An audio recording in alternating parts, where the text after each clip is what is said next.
In 2016, Donald Trump was running on the ticket of bringing back manufacturing to the American heartland, especially the Midwest. That is the reason that he swept through a lot of these states that had traditionally been either swing or blue states, whether it was West Virginia, which in many cycles has gone for the Democrats, or Ohio, where I live, or Michigan, Wisconsin, certainly Indiana, which has at one point been a swing state. So is this going to be the biggest hiccup for his administration?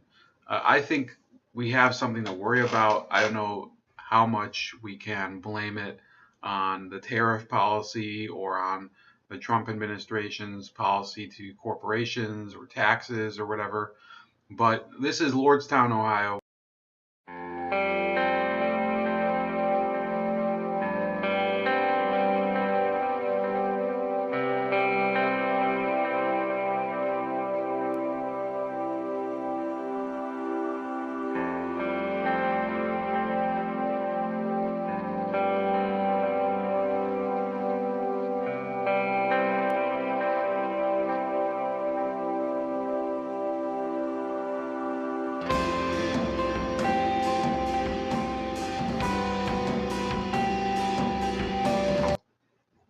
You can see on the map it is a pretty small town, but it's home to Lordstown Assembly Plant, which is pretty much used. It's been used since the 60s to produce passenger vehicles for General Motors. Yesterday on the news, I was listening to the radio during lunch, and I heard this news. General Motors announced a major restructuring in North America on Monday. Among other moves, GM will idle 5 factories and cut 15% of its salaried workforce in an effort to boost its annual cash flow by $6 billion starting in 2020, while increasing its spending on electric vehicles and self-driving technologies. GM has been restructuring its operations around the world for several years as part of CEO Mary Barra's plan to boost profits and margins while investing aggressively in new technologies. But until now, its North American operations had been largely untouched since the restructuring that followed GM's 2009 bankruptcy. Here's what we know about the plan. GM said that 5 of its North American factories will be unallocated after 2019, a term meaning that the factories will have no products to build. So basically, you're going to have entire assembly lines and factories just sitting there with nobody there. They would probably be ready to be used or converted for new use in the future, but it leaves open the possibility that they could never open again. GM uses the term unallocated because it's not yet clear whether all the factories will close. The answer will likely depend on the outcome of negotiations between GM and union leaders.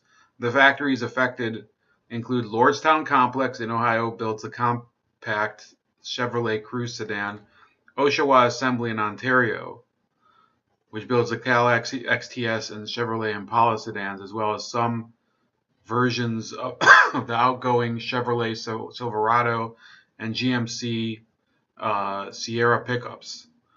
My dad used to own a Sierra, by the way, so that's kind of depressing for me that it's going out of production.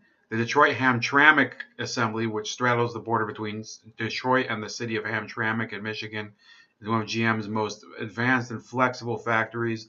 It builds the Impala, the related Buick LaCrosse sedan, the plug-in hybrid Chevrolet Volt, and Cadillac's flagship CT6 luxury sedan. Baltimore operations in Maryland builds transmissions for GM's heavy-duty pickup trucks. And Warren Transmission operations in Warren, Michigan builds transmissions for several GM vehicles as well as the electric drive units for the Volt, the Chevrolet Malibu hybrid, and a Buick hybrid sold in China. The 5 factories employ a total of about 6,300 workers. All 5 are currently underutilized, meaning that they are running on a single shift of workers or are expected to be underutilized soon. An auto factory is considered to be running at full capacity when it has 2 shifts of workers, each working 5 days a week.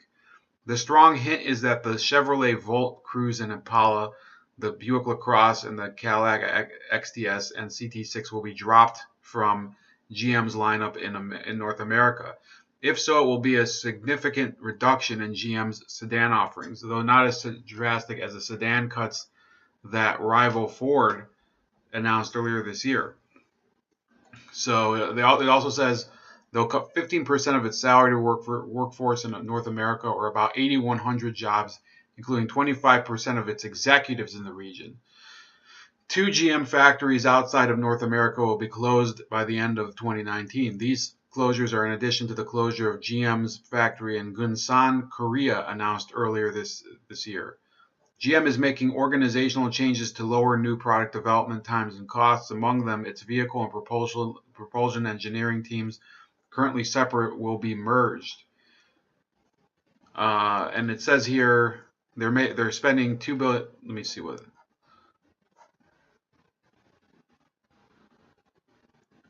75% of its global sales volume will come from just 5 architectures in a few years. Over the next 2 years, GM will double the resources it has allocated to electric and autonomous vehicle programs. GM said it will take one-time charges totaling between $3 and $3.8 billion to cover the cost of the restructuring, most of which will be taken in the fourth quarter of 2018 and the first quarter of 2019. As much as $2 billion of that will be cash expenses related to things like severance payments. The remainder will be non-cash accounting charges related to asset write-downs and pension plan changes. And, you just have a lot of this buzz coming around this. So that's why I turned to The Motley Fool, which is a lot more of a financial blog than it is just one of these news outlets or whatever. So this is from CNBC. This is from April, and it says Ford is basically giving up on the U.S. car business, and GM is not far behind. So this was a predicted issue. This wasn't something that is. Remember that the tariff issues started to really come into play over the past 5 or 6 months. I don't remember when the Trump started to impose the tariffs on China. I was under the impression that some of the production would be moving to China. I think if that was the case, it would be a huge, monumental blunder on GM's part. And the only reason I say that is because General Motors cars, if you grew up, I think at any time after World War II, General Motors depended on the whole notion that it's American made, it's built by American workers, Detroit, etc., and of course some plants in Ohio and I believe in Belleville, Ontario. There's another big plant which is so obviously the U.S., Canada. I think GM also has some Mexico plants. But originally it was all about the American made theme, and Michael Moore was instrumental in castigating them during the 80s for moving some of their plants to Mexico, which is very ironic today. Michael Moore had such an objection to them moving their plants to Mexico. I wonder exactly what, given the immigration situation and everything, whether he would be on their ass today the way he was back in the 80s. So essentially, this would be a huge blow to everything that Trump said in 2016, saying that he would bring manufacturing back to the heartland, because the Lordstown facility is the largest employer in the metro Youngstown area. Youngstown, if you want to see here, and it actually said in that article that both McCain and Hillary Clinton, John McCain and Hillary Clinton had campaigned there back in 2008 during the election. So it's really a place where people go to market themselves as political candidates. So Youngstown, it would be here, and then you have Lordstown. This is Trumbull County. Trumbull County is a very rural area over in northeast Ohio, and it's actually not far from where I work. So, which I'm not going to talk about, but in any case, that area of the state is kind of dependent on some of those old manufacturing facilities and things like that. So I think that, yeah, this is kind of a black eye for Trump's economic agenda, because you do have to remember that he was saying, well, I'm going to bring back manufacturing. But is it only Trump's fault? Is it only Trump's fault? I would say that this is not even an issue of attributing blame to him, because you do see over the years GM has, you can see that a lot of what they were talking about was modernizing the company, salaried workforce in North America. So I worked in a large company, not in automotives, but it was sophisticated machinery assembly about 2 or 3 years ago, and they were a leading global innovator in the industry that we were in. And the fact is that they had so much dead weight in the company, partially because the company had its main operations in Europe, and in the country in Europe where they were operating in, where their main flagship headquarters were. There was a law that basically you had you got fined more for firing employees than for keeping them on. So basically, the company became less efficient because it was almost impossible for the company to actually lay people off and make and save money from it. So redundant and even incompetent employees were able to stay on for years and years and years, and there was no consequence for anything.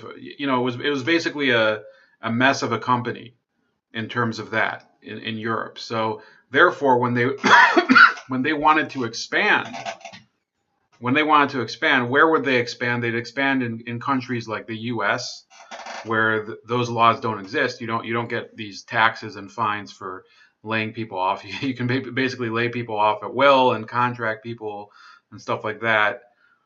So that was one place where they would expand, or in China. So that's basically what you're getting when you have all of these worker protections.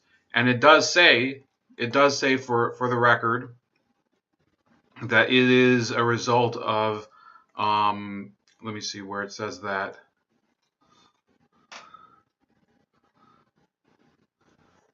The answer will likely depend on the outcome of negotiations between GM and union leaders. So that's the question of unallocation. So United Auto Workers, which is the largest auto worker union in the country, has for years it's had collective bargaining agreements with companies, the GM, Chrysler, and Ford, the big three automakers in the U.S. And yeah, they're partially one of the reasons that GM and Ford and Chrysler have such huge expenditures in the U.S., why they've not modernized. Also, the company itself, General Motors, has been known for years as a company that's very slow to update and innovate. The Toyota production system, which drove Japanese automakers into basically seizing control of a lot of the U.S. auto market in the 80s. So that was it's still known today. They taught us in engineering school when I was taking production class that Toyota production system is still to this day the best production system in the world, for heavy industry at least. Basically, they have things like a 1 minute switch of dies. I think it was so dies and molds. So whenever you see a production plant, you have to remember that at a given time they're only producing chassis or parts for one specific model. Well, it depends. Sometimes they'll switch over from one to the other. The question is, how long does it take for them to do it? When I was in school about 5 years ago, when I learned about Toyota production system, apparently what a die and mold change that took 3 days for GM would take 1 minute for Toyota. So that was what we were taught at the time. I don't know if it's changed since then or before then or whatever, but yeah, GM and Ford and Chrysler, the big three, have been lagging behind the Japanese and other automakers for years, German automakers, in being able to innovate and make their production lines efficient. And some of it has to do with the attitude of union workers. Some of it has to do with the attitude of the corporation itself. And that's what I think is the real weakness of GM. But now we're getting to the blame game, okay? So we were talking a little about Donald Trump. And this is from Channel 5 in Cleveland. Let me see if there's even any video for this. But you have Congressman Tim Ryan. It says, I implore President Trump to keep his word when he came to the Mahoning Valley last year and promised jobs were all coming back. They're all coming back. Don't move. Don't sell your house. So far, President Trump has been asleep at the switch and owes this community an explanation. We tried to get his attention on this issue 2 years ago. He promised us that his massive corporate tax cut will lead to dramatic reinvestments in our communities. Senator Brown agreed with the points Ryan made. I spoke to the president about Lordstown back in June. He's still not really answered, still not spoken out. We're asking him to, Brown said. Brown said he wants to know from GM what kind of job losses they will see beyond the plant from other companies in the supply chain who owe their livelihoods to the plant. This country has been good to GM with the rescue of the auto industry. Less than a decade ago, they've been immensely profitable. President Trump just gave them a huge tax cut. They're taking those dollars and building in Mexico, and they should be held accountable for this, Brown said. In a statement released Monday, Brown echoed these sentiments. The workers at Lordstown are the best at what they do, and it's clear once again that GM doesn't respect them. Ohio taxpayers rescued GM, and it's shameful that the company is now abandoning the Mahoning Valley and laying off workers right before the holidays. Hold on. Even worse, the company reaped a massive... Why the fuck is it reloading? A massive tax break from last year's GOP tax bill and failed to invest that money in American jobs, choosing to build its Blazer in Mexico. GM owes the community answers on how the rest of the supply chain will be impacted and what consequences its disastrous decision will have on the Mahoning Valley and our state. My office stands ready to do everything we can to help these workers. This decision is corporate greed at its worst. So sometimes you see senators and other politicians say things about things that they're going to do that they're not capable of doing. For example, I support Senator Rand Paul, and I don't think a lot of the things Rand Paul says he's trying to do, he's not actually capable of doing. He's a senator. He can only vote. And the same thing for Sherrod Brown. And I think Sherrod Brown is keeping his word here, but we can look at the Senate roll call vote, and the reason why he is so 1 second.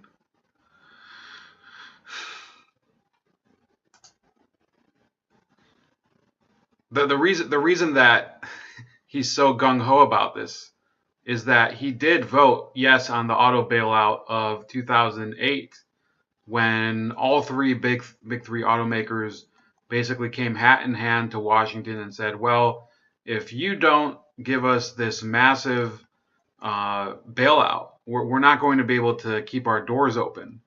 So, yeah, it says right here, Senator Brown of Ohio voted yes.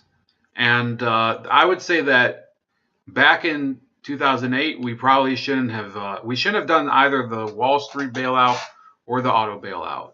And it's really it shows the bipartisan incompetence in our country when we have these people who say, well, we're gonna you have here Senator Hillary Clinton also voted yes. Okay, who are the people who voted nay? You had some of these anonymous people down in the South. For example, you had Mike Crapo from Idaho and Jim DeMint of South Carolina, and you had Elizabeth Dole of North Carolina.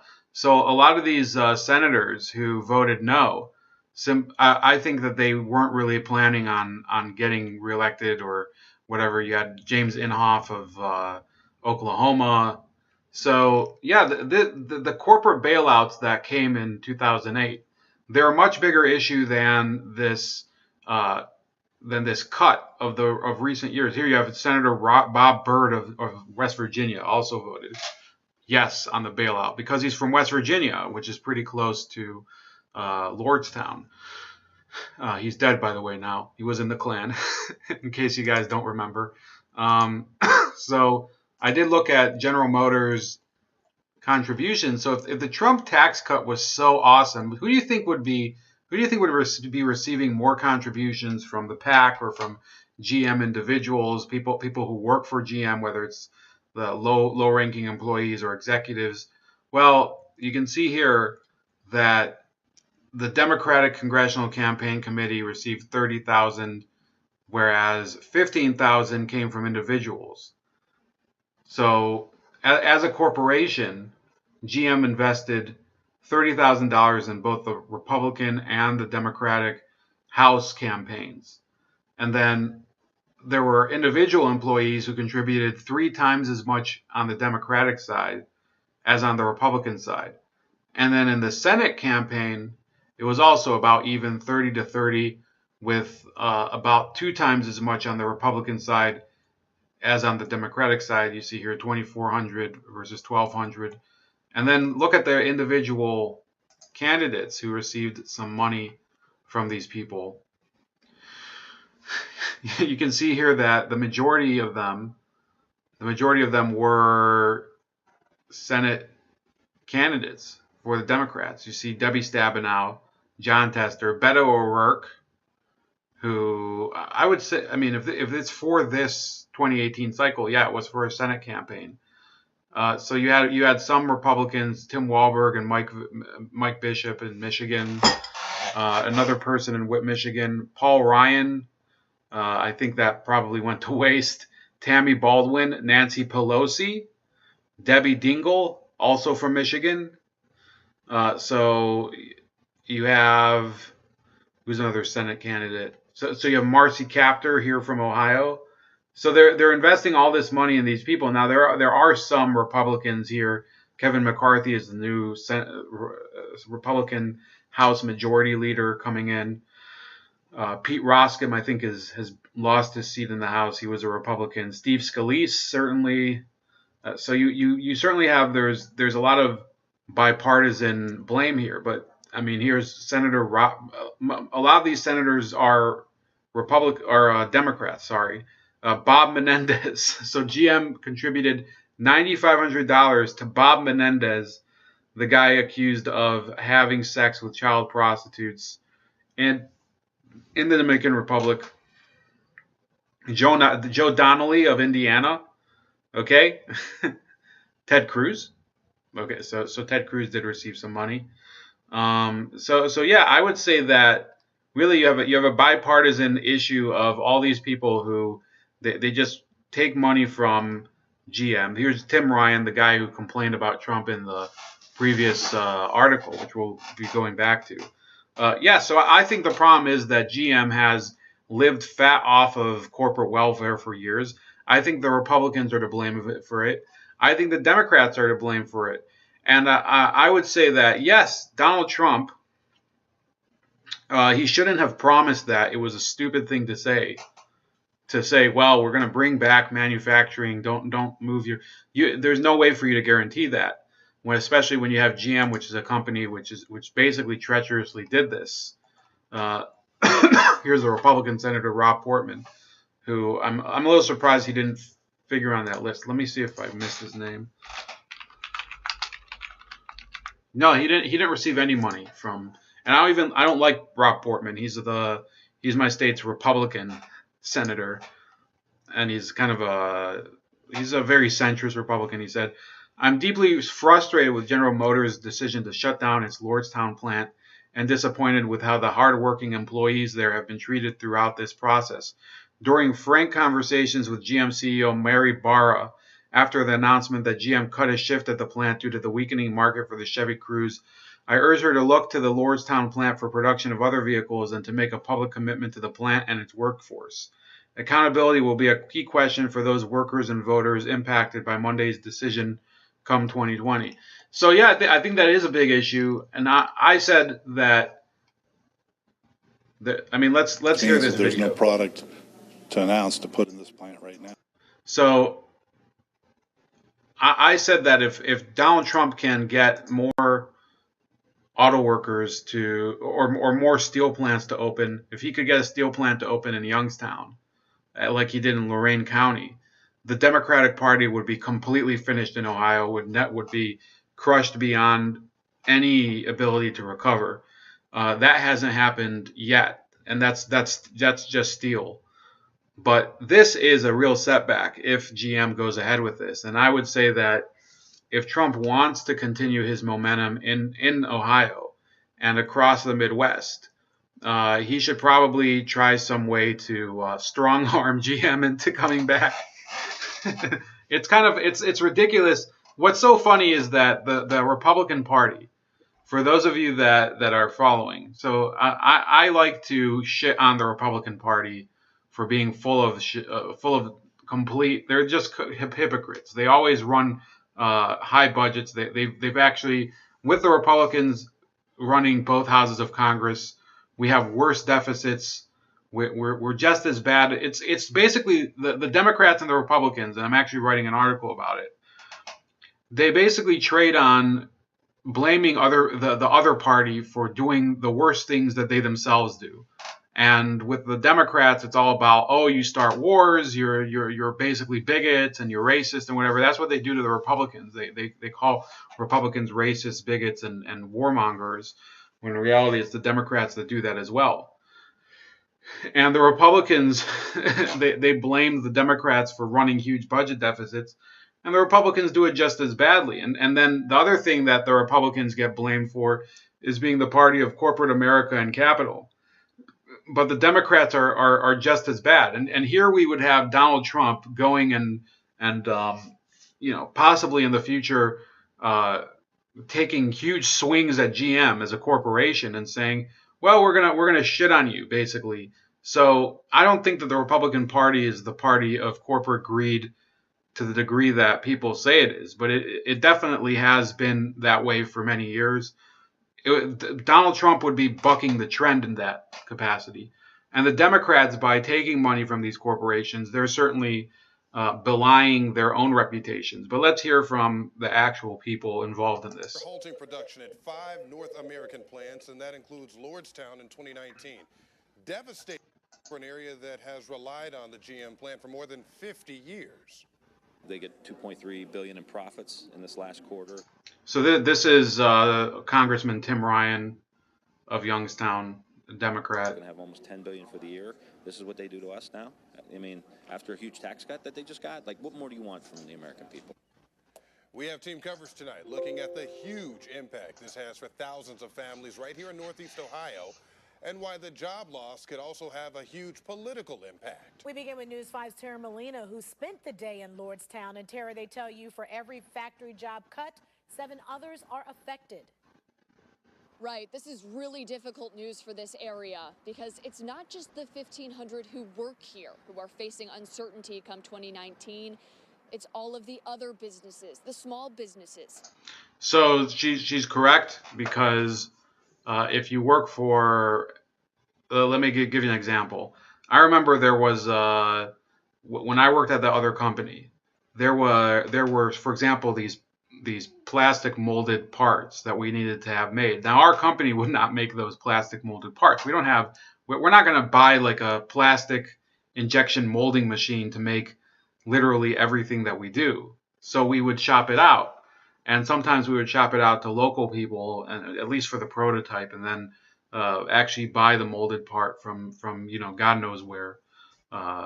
Let's say so places in Michigan. There's a lot of injection molding in Michigan. But in this case, if those plants were to close, there would be a lot of machine shops. There would be a lot of molding places. There would be a lot of auxiliary businesses that would be severely affected, potentially even closing. To be honest with you, because of the GM plant. And yeah, that is, in my opinion, that would be a major black eye for the local economy and potentially for the Trump administration going into 2020. Based in this area, drivers who pass by on the turnpike see an industrial complex and a massive blue Chevy Cruze when you pass the Lordstown exit. But to locals, this is so much more than a big metal building with a sign on it. This has been the plant that held this community together through a lot of ups and downs. It's the 6.2 million square foot heart of their community, beating since 1966, set to stop in March. This community is going to go down, this place.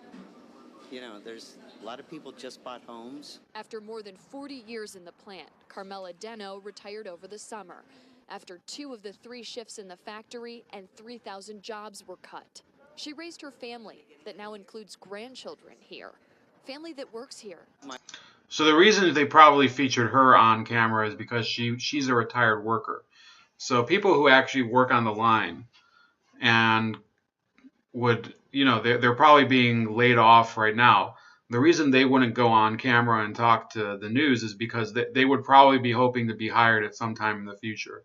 I just wanted to throw that in. My one nephew is very sad because he has 3 kids. The 1,500 who work here now were called into a meeting this morning, told the plant will be idle March 1st. The Cruze will stop production and no new product will be allocated.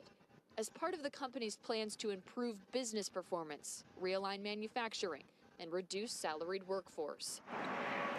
But like Lordstown's mayor and the president of the union, Deno is holding on to the glimmer of hope General Motors' choice of words offered. It was non-allocated or unallocated, and that just means that there's no product.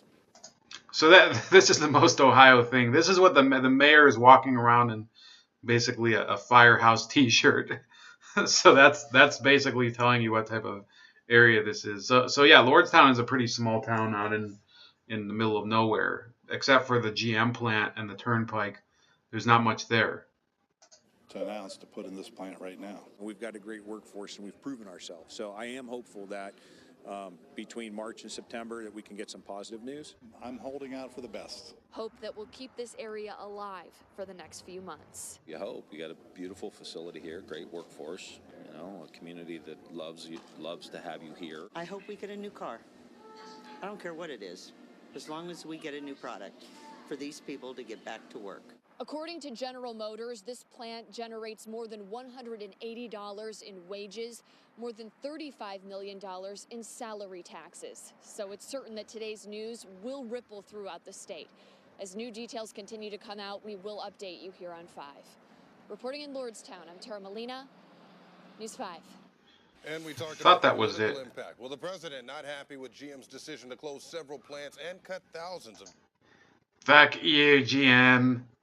Buy my steaks. jobs. And just hours ago, he told reporters on the White House lawn that he promises to put a lot of pressure on the company to reverse. Oh, so he actually went and talked about it. They say the Chevy Cruze is not selling well. I say, well, then get a car that is selling well and put it back in. So I think you're going to see something else happen there, but I'm not happy about it. Their car is not selling well, so they'll put something else. I have no doubt that in a not too distant future, they'll put something else. They better put something else in. News 5's John Kosick live in the newsroom with more on that political impact from GM's announcement. John. And John, the auto workers of Lordstown, they actually were among those who played an important role in electing President Trump. Yeah, the Native Circle 1 region that played arguably the biggest role in swinging the state for President Trump in 2016. And it will be the state's northeast corner with Trumbull County at the very center. Lordstown sits at the southern edge of Trumbull County, a county that you could safely color in blue every presidential election year, dating back generations. That changed, though, in 2016, when President Donald Trump became the first non-incumbent Republican to carry the county since Herbert Hoover pulled it off in 1928. His message in 2016 was the same he used at a Youngstown rally in 2017, promising to stem the flow of manufacturing jobs overseas and bring back the ones that have left. Let me tell you folks in Ohio and in this area, don't sell your house. Don't sell your house. Do not sell it. We're going to get those values up. We're going to get those jobs coming back, and we're going to fill up those factories or rip them down and build brand new ones. Congressman Tim Ryan on Twitter asking the president to remember and keep those words, but said the president, in his words, has been asleep at the switch. Point echoed by Senator Sherrod Brown, who just last week was part of a rally of those Lordstown workers. I spoke to the president about Lordstown back in June. He's still not really answered, still not spoken out. We're asking him to. Brown told me he wants to know from GM what kind of job losses we'll see beyond the plant from other companies in the supply chain who owe their livelihoods to Lordstown. This country has been good to GM with the rescue of the auto industry. Less than a decade ago, they've been immensely profitable. President Trump just gave them a huge tax cut. They're taking those dollars and building in Mexico, and they should be held accountable for this. Well, accountability will also be a... Yeah, so I think Sherrod Brown is grandstanding on this issue. He said, oh, I'm going to do whatever I can. You can't do shit. Okay, you gave them all that money in 2008, and you shouldn't have, and we should have let them go bankrupt back then and have the companies basically sold off and I would say broken up, because GM has become, if you go around the world, the auto industry is basically it's been stratified at the top. Tesla is a little different, but you can see that there's all these companies that basically they trade with each other as if they're friends, not competitors. Mazda and Ford, for example, they have a very close relationship in terms. I believe for some of their product lines, they used to use at least the same engines for some of their sedan lines. It's not like I'm a big automotive buff, but some of these things are kind of open secrets in the industry. And I think as much as I would like to just dump on Brown and Ryan. Yeah, Donald Trump, he shouldn't have said all. I mean, that was the way he won in 2016.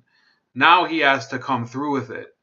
He said that he would be able to bring those jobs back. And it looks like some of them might be going away. And why wouldn't people blame him for it? Because he was the one talking about that topic.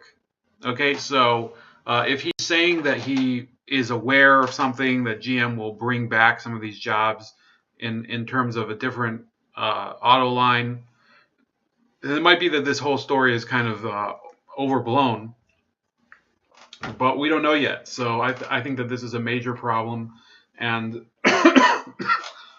it could be that this would be one of the biggest setbacks of his administration, and one probably that the media won't even focus on nearly as much as some of the other bullshit, like how many fingers he uses to grip his water bottle when he takes a drink. So that's about it. Please like this video, share this video, subscribe to my channel, subscribe to my other channel, Razor Ray Live Wounds, for live streams when I do have them, at least for the next 2 weeks. And also comment when this video uploads, and tip me in the Patreon. And I'll see you guys later, and enjoy your Tuesday.